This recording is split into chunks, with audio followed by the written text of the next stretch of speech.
Shabbat Shalom, Abanawa Shabbat Shemaim, Kodash, Aya Shumka, Yahweh, Malakwithka, Taba'a, Wadazaka, Aya, Isha, Ba'arataza, Kawa, Aya Bashemaim, Natalinawa, Lachom, Kal, Yawom, Masalachlanawa, Kabawafnawa, Kasalachnawa, Kabawafyanawa, Wala'a, Tabiyanawa, Vanasa Yawan, Abal, Ayashonanawa, Mayan, Rai, Kaya, Lakak, Amalakwat, Waha'ala, Wa'atap Haraf, Lawayamnam, Aman.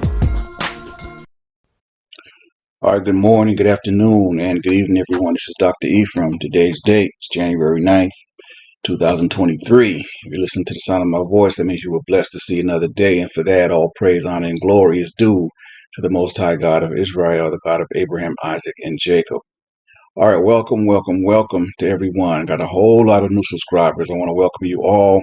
And if you haven't already, make sure you hit that subscribe button, hit the notification bell, and select all. That way you'll be notified every time I upload a new presentation. The channel is off to an amazing start for 2023. It really is, man. I mean, the shorts have taken me to another level in a relatively short period of time, and we're gonna keep that moving definitely. There's no channel like this, like I said, on YouTube. I represent everything, but obviously this is the Hebrew Israelite Online Learning Institute. And as an Israelite, you're going to get taught. You're going to have lessons. You're going to have lessons on the children of Israel, DNA, genetics, some Bible study, scripture, and at the same time be entertained. Right? I'm an old schooler. You know, I'll be 55 here in a couple of days. So my era of hip hop was back when KRS-One and groups like that, X Clan was doing anything in Brand Nubian, right? So, and you're going to be entertained, you know, sports, all that. You know, I cover pretty much everything, leave no stone uncovered. But at the end of the day, I want everyone to be encouraged in some way, learn something, be inspired, or you know, be enlightened, right? So this channel represents all of that by God's grace. So welcome all of you. All right, I wanted to do this lesson because, when you start talking about, you know, ancient Paleo Hebrew, which that was me reciting the Our Father prayer or the Lord's Prayer in ancient Paleo Hebrew. Ancient Paleo Hebrew is the language that our ancestors spoke, meaning the original children of Israel. Okay, throughout history, I mean, you know, it was a common thing for languages to be kind of, you know, take the place of other languages or a mixture of languages. You know, that just happened a lot. As a matter of fact, ironically, I believe it was the Assyrians when they kind of called themselves coming into Jerusalem, they got rid of Hebrew and replaced it with Aramaic, right? But anyway, if you the Ten Commandments were given in Paleo Hebrew. That was the language spoken, and I don't know if you could find anyone that really speaks it fluently other than the children of Israel who are awakened and want to, you know, kind of reestablish their culture with that language, because I don't believe you can go anywhere in the world where it's really spoken of in a community anywhere. I mean, I could be wrong, but that, you know, ancient Paleo Hebrew, man, for, you know, first of all, it's difficult to learn. So shouts out to anyone who wants to even learn it. Just even conversationally, or just learning the Lord's Prayer, you know, just that's the language our ancestors spoke. So what they speak now in Israel and just pretty much all over the world is a form, kind of a form of Hebrew, but it's called Yiddish. Basically, Yiddish took the form of Hebrew, but don't be confused and misunderstood. Yiddish is not Hebrew. Yeah, it has some Hebrew words and some, you know, it's kind of mixed in there, but don't get it confused. What they speak today is called Yiddish. What I'm going to teach you today and bring forth is the difference between what we spoke back in the days, with ancient Paleo Hebrew compared to what they speak now and call it Hebrew. So the difference between Hebrew and Yiddish. That is today's lesson. All right, so let's get it.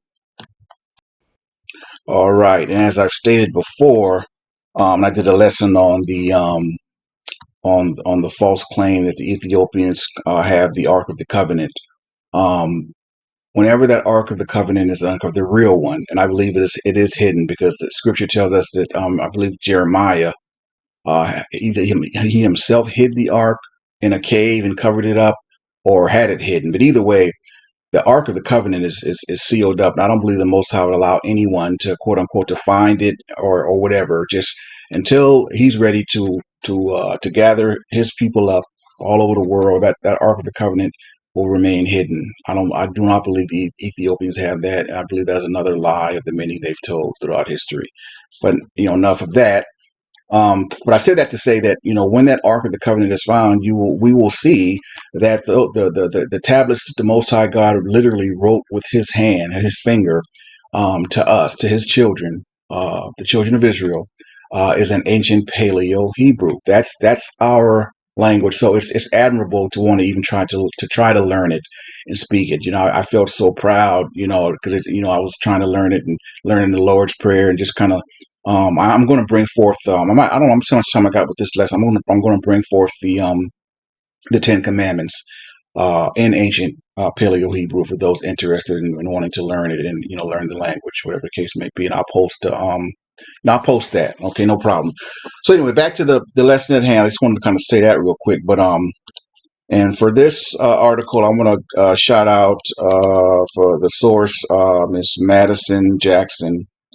And the copyright date or the date is January 29th, 2020. So shout out to her. All right, it says, what is the difference between Yiddish and Hebrew? Okay, the language family. Hebrew is a Semitic language, all right? A subgroup of the Afro-Asiatic languages spoken across the quote-unquote Middle East, while Yiddish is a German dialect which integrates many languages, right, including German, Hebrew, Aramaic, and various Slavic and Romance languages. That's what I was saying earlier. That's been a thing all over the centuries, just mixing languages and kind of, that's just a thing.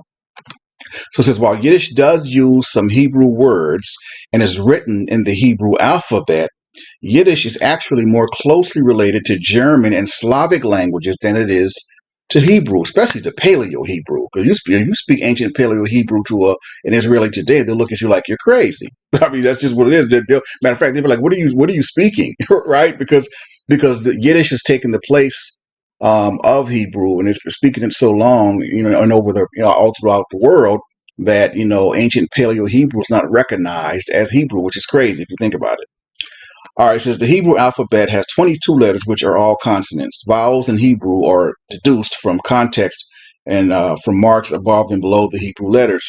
In Yiddish, silent Hebrew letters become vowels. Letters which are used as both consonants and vowels are read according to context, and some marks below letters are used as well, but take on a different sound than in Hebrew.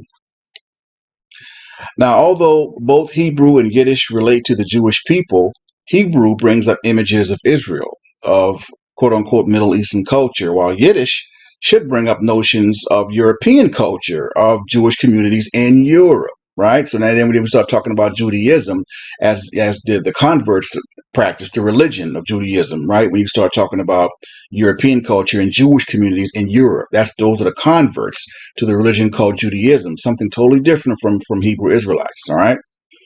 The reason for this is because Hebrew is a Middle Eastern language that can be traced back over 3,000 years ago, while Yiddish is a language which originated in Europe in the Rhineland, the loosely defined area of Western Germany, over 800 years ago, eventually spreading to Eastern and Central Europe.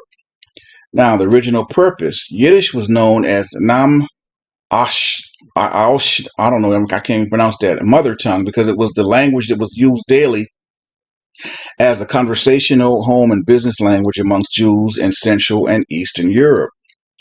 Hebrew was considered Lashon Kodesh, holy tongue, and was used mostly for liturgical purposes such as prayer by Jewish communities all over the world, but was not spoken between the Jews. And that's why I thought it was fitting that I opened this lesson with me doing the Lord's Prayer in Paleo Hebrew. All praise to the Most High forever. Now, so today, Hebrew is spoken by about 10 million people worldwide and is Israel's first language. Hebrew was utilized both as a conversational language and as a language for religious purposes. All right. So there are about 3 million Yiddish speakers worldwide today. For instance, Yiddish remains the majority language and first language of Hasidic, a sect of ultra-Orthodox Judaism. Huh? Communities in the United States, largely in the Crown Heights, Borough Park, and Williamsburg neighborhoods of Brooklyn and other parts of New York and New Jersey. Several thousand children in the United Kingdom have Yiddish as their first language, and it is a native everyday language of 15,000 Jews in Montreal, Canada. Additionally, Yiddish is an official minority language in Sweden, which means the government publishes official documents in Yiddish and that Sweden is a major source of new Yiddish children's books, TV cartoons, web media, and music videos. Yiddish is also recognized as a minority language in Moldova and parts of Russia. Now that you know the differences between the two languages related to the history of the Jewish people, quote unquote, it is time to explore why you should consider studying one or both of the languages during your time living in another country. There's no better way to fully learn a language than to be immersed in it. Many programs which offer a chance to learn Hebrew and Yiddish abroad involve several intense weeks of language learning where you learn a lot in a short period of time. But again, it's a difficult language to learn, but just wanting to learn, as far as from the awoke children of Israel wanting to learn the tongue that our ancestors spoke, man, that's an admirable thing, to want to even learn and speak that, really. And I don't know, it just does something for me spiritually, just learning, our language, the language of our ancestors, Paleo Hebrew. I don't want to speak Yiddish. That's not connected to my ancestors, not connected to my true heritage. So why would I want to speak Yiddish? And even if, and let's look at it like this, even if there's a small percentage of us that speak it and learn Paleo Hebrew, well, so what? It's ours anyway. That's our language. So it is, so that's even better that 10 million people don't know it or whatever. That's even better for us. That means we could learn our original tongue, right? And speak to each other and communicate in our original tongue. It's not going to happen overnight. But you take your time, you learn a little bit here and there. First start with the alphabets and then the general stuff, And I'm going to get more into that into the for this year, into the Paleo Hebrew language. And so I think what I'm going to do is, since I got that out the way, I'm going to go ahead and it's fitting. I'm going to include the Ten Commandments, okay, in our native ancient Paleo Hebrew for you all. Okay, I hope you all enjoyed. I hope the algorithm, man, gets this out to a mass of people. And that being said, I'm going to end this lesson, but I'm going to go ahead and include the Ten Commandments in ancient Paleo Hebrew. So until next time, this is Dr. Ephraim signing off, saying Shalom, elect.